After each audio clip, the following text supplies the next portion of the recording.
You know, this past week in AI, it wasn't just fast, it was an absolute whirlwind of groundbreaking news. I mean, we saw a new world-class model pop up for free, the giants of the industry pushed back with some incredible new features, and, well, a security breach happened that should make every single one of us pay very close attention. All right, let's get right into it. And I'm not the only one who thinks so. This quote comes from a top AI trainer who works with companies in over 150 countries, and it just hits the nail on the head. This wasn't just one big announcement, it felt like a whole series of seismic shifts that completely redefined what we thought was possible, what we thought was safe, and frankly, who's even leading the AI race anymore. And the whole thing kicked off with a major new player on the scene.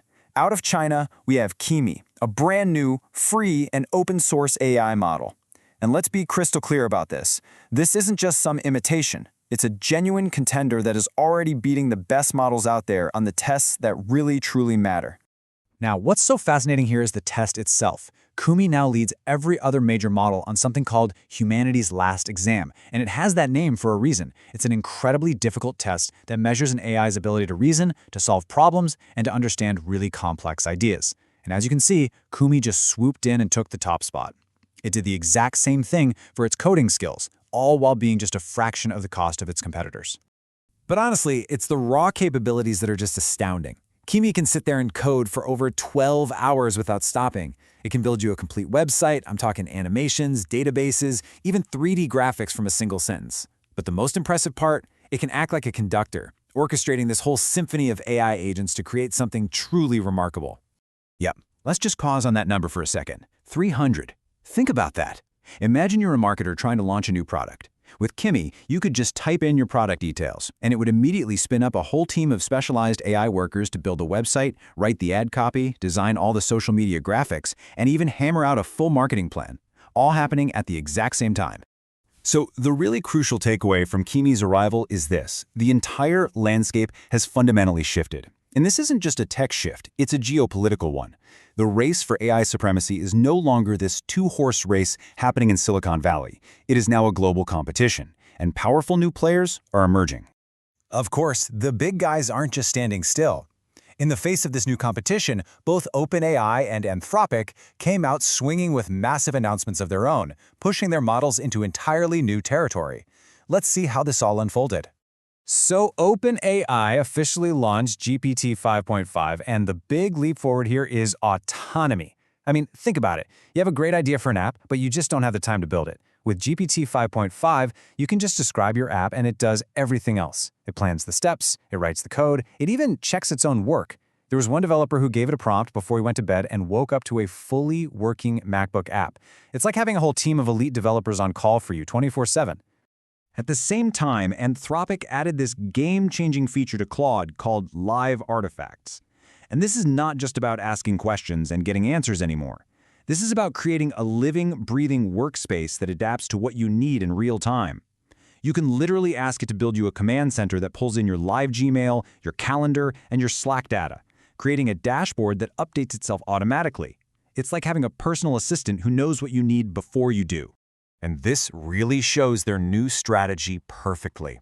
Are you tired of being locked into one AI ecosystem? Well, with the new Claude desktop app, you're pretty much the master of your own destiny. You can swap its brain out for cheaper models when you have simple tasks, or specialized models for specific kinds of work, or even totally private local models if you need maximum security. It's like having a Swiss Army knife for AI, with the perfect tool for any job. But with all of this new power comes a completely new class of risk. This week also delivered a major wake-up call with a big security breach at a company called Vercel. Now, you may not have heard of them, but Vercel is basically the invisible backbone of the internet, powering millions of websites, including OpenAI's. A breach there is like finding a crack in the very foundation of the digital world. This quote right here is the key takeaway. Imagine you find the new AI productivity tool online that promises to save you hours every day. You install it, you grant it access to your Google Workspace, and you get on with your day. But what you might not realize is that you've just handed a hacker the keys to your entire digital kingdom. Your emails, your documents, your calendar, everything. The threat is no longer a suspicious link, it's a helpful-looking tool you willingly install. So, to get a little more serious for a moment, here's exactly how the Vercel hack went down.